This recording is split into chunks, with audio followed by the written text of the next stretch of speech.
Hello viewers, 3000 வருடத்திற்கு பிறகு வரப்போகின்ற நவம்பர் 12ஆம் தேதி மிகப்பெரிய அதிசயமானது நடக்கப் போகிறது. இதனுடைய காரணமாக இனி அடுத்த 4 மாதத்திற்குள் கும்பராசி நேயர்களுடைய வாழ்க்கையை புரட்டி போடக்கூடிய வகையில் பல சம்பவங்களானது நடக்கப் போகிறது. என்னங்க சொல்றீங்க? அப்படி நவம்பர் 12ஆம் தேதி என்னதான் நடக்கப் போகிறது? அதற்கும் கும்பராசி நேயர்களுக்கும் என்ன சம்பந்தமானது இருக்கு அப்படின்னு ஒரு சிலருக்கு சந்தேகமானது வந்திருக்குங்க.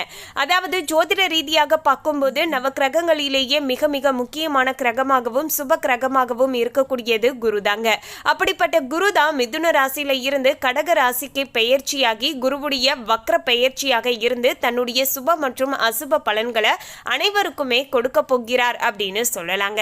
அந்த வகையில தான் தற்போது கும்பராசி நேயர்களுக்கு இந்த குருவுடைய வக்ர பெயர்ச்சியானது எப்படிப்பட்ட பலன்களை கொடுக்க போகுது. ஏன்னா ஆல்ரெடி பாத்தீங்கன்னா கும்பராசி நேயர்களுக்கு 7.5 சனியுடைய 3ஆம் கட்டமான பாத சனியானது நடந்துட்டு இருக்குங்க. இதனாலேயே குடும்பங்கள்ல ஏகப்பட்ட பிரச்சனைகள், கணவன் மனைவி உறவுக்கு இடையே பாத்தீங்கன்னா சிக்கல்கள், குடும்பங்கள்ல ஏகப்பட்ட தொந்தரவுகளும் பிரச்சனைகளும் நீடித்து இருக்கு. அதே போல நீங்க நினைச்சது நடக்க மாட்டேங்குது, பண விஷயங்கள்ல ஏகப்பட்ட பிரச்சனைகளாகவே இருந்து கொண்டு இருக்கு அப்படின்னு இப்படி நிறைய விஷயங்களானது போயிட்டு இருக்குங்க.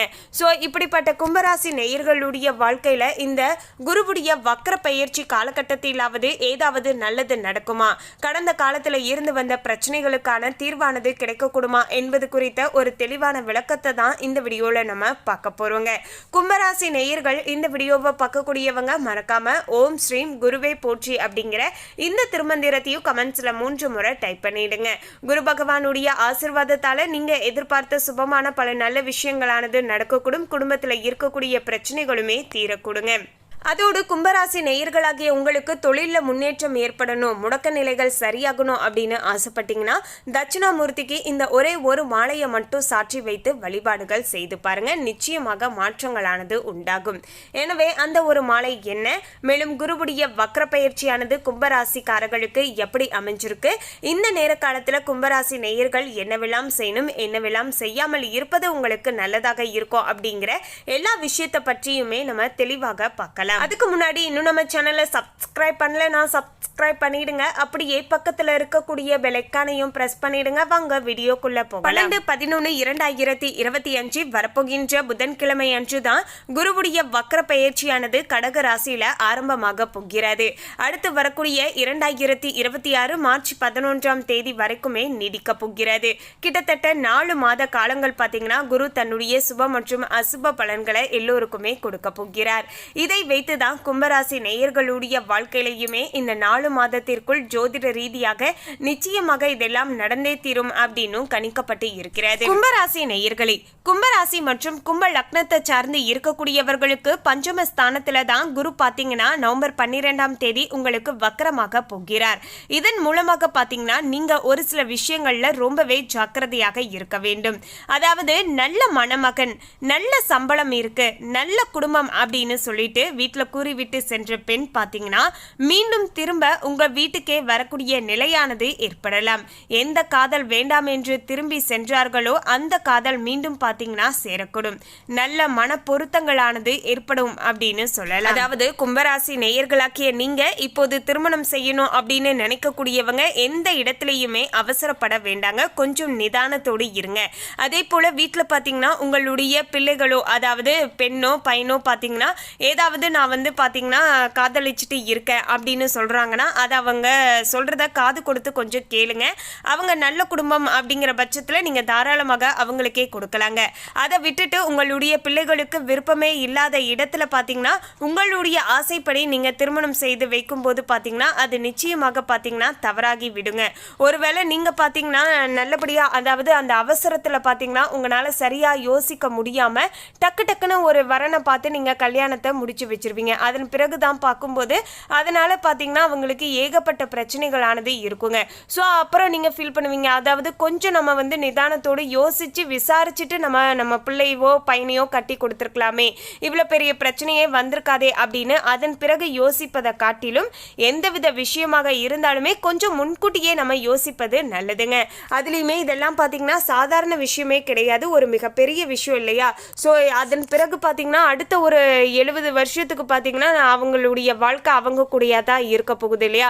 ஸோ அப்படிப்பட்ட ஒரு பெரிய விஷயத்தை நம்ம யோசித்து செய்யும்போது ஒன்றுக்கு பலமுறை யோசித்து பார்த்து நம்ம செய்யணுங்க. அவசரப்பட்டு நம்ம டக்கு டக்குன்னு பார்த்தீங்கன்னா முடிவெடுத்து செஞ்சிடக்கூடாதுங்க.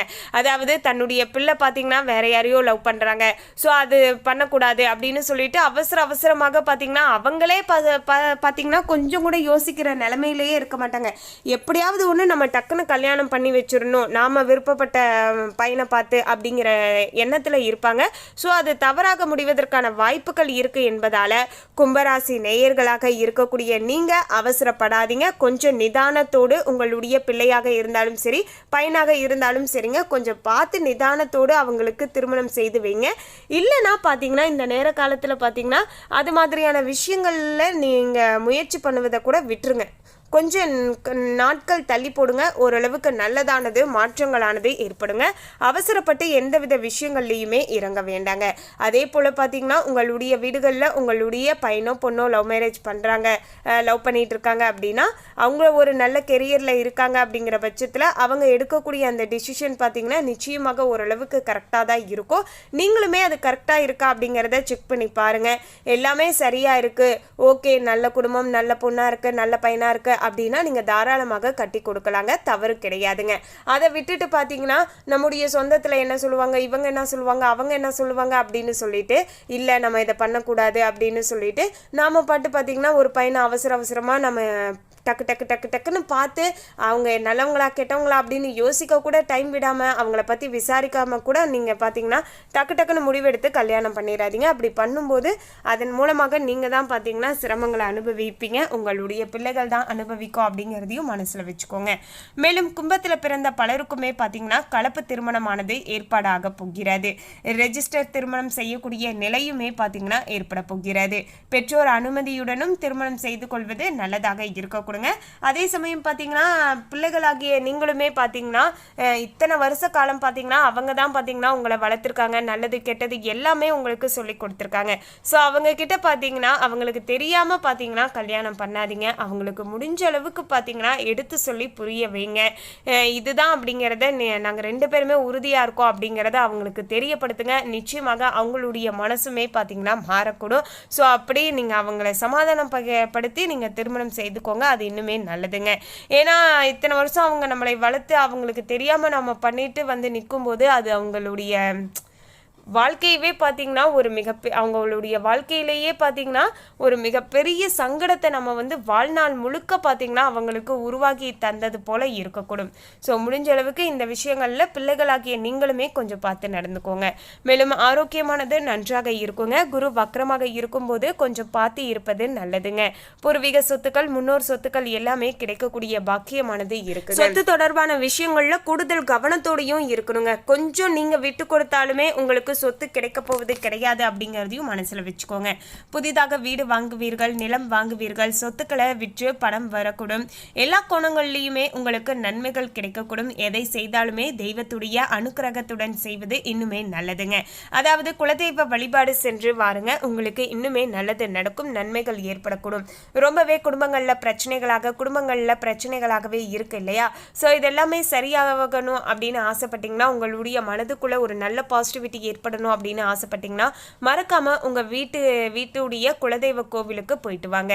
இல்லைங்க குலதெய்வ கோவில் ரொம்ப லாங்ல இருக்குங்க, அது போயிட்டு வரதுக்கு இப்போ அவ்வளோ சௌகரியம் இல்லைங்க, இப்போ போக முடியாதுங்க அப்படின்னு சொல்லக்கூடியவங்க உங்களுக்கு டைம் எப்போ கிடைக்குதோ அப்போ போயிட்டு வாங்க. ஆனால் வருஷத்தில் கண்டிப்பாக அட்லீஸ்ட் பார்த்தீங்கன்னா ஒரு 2 முறையாவது நம்முடைய குலத்தை காக்கக்கூடிய குலதெய்வ கோவிலுக்கு நிச்சயமாக போயிட்டு வர வேண்டுங்க.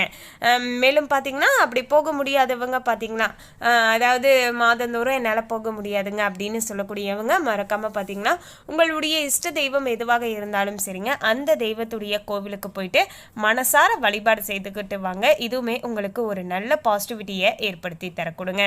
மேலும் கல்விக்கு உதவி செய்வது நன்மையை தரக்கூடும். ஆரோக்கியத்தில் இருக்கக்கூடிய குறைபாடுகள் நீங்க கொடுங்க. குழந்தை பாக்கியம் இல்லாதவர்களுக்கு குழந்தை பாக்கியம் உண்டாக போகிறது. நிறைய ஏற்றங்களானது ஏற்படக்கூடும். மனதானது மாற்றத்தை சந்திக்குங்க. மனதில் மகிழ்ச்சி பெருகும். எதுவுமே நடக்காதா என்கின்ற நிலைமையானது மாறி நன்மைகளானது நடக்க கொடுங்க. அதாவது நன்மைகள் நடக்காதா அப்படின்னு ஏங்கிட்டு இருந்த உங்களுக்கு நன்மைகள் நிறைய நடக்க போகிறது. உங்களுடைய வாழ்க்கையானது 4-5 மாதங்களில் பார்த்தீங்கன்னா நல்ல மாற்றத்தை அடைந்து இருக்கும் அப்படின்னு சொல்லலாங்க. வெளியூர் வெளிநாடு செல்லக்கூடிய யோகமானது இருக்கின்றது.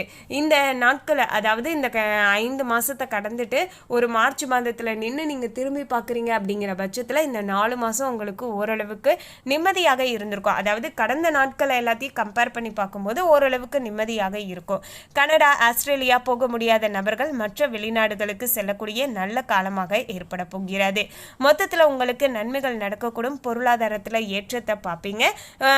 அதே போல் பார்த்தீங்கன்னா அமோகமான மாற்றம் ஏற்படும். சந்தோஷ ரீதியாகவும் சரிங்க, பொருளாதார ரீதியாகவும் சரிங்க.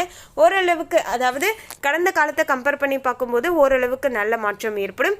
திருமண விஷயங்களில் மட்டும் கொஞ்சம் அவசரப்படாமல் நிதானமாக முடிவெடுங்க. அது உங்களுடைய பிள்ளைகளாக இருந்தாலும் சரி, பெற்றோர்களாகிய நீங்களாக இருந்தாலும் சரிங்க, கொஞ்சம் யோசித்து பார்த்து முடிவெடுப்பது நல்லது. மேலும் இந்த தகவலை பற்றிய உங்களுடைய கருத்தை கமெண்ட்ல பதிவு பண்ணுங்க. இந்த தகவல் உங்களுக்கு பிடிச்சிருந்தா லைக் பண்ணுங்க, ஷேர் பண்ணுங்க. இது போன்ற சுவாரஸ்யமான தகவலை தெரிந்து கொள்ள சேனலை சப்ஸ்கிரைப் பண்ணுங்க. தேங்க்யூ.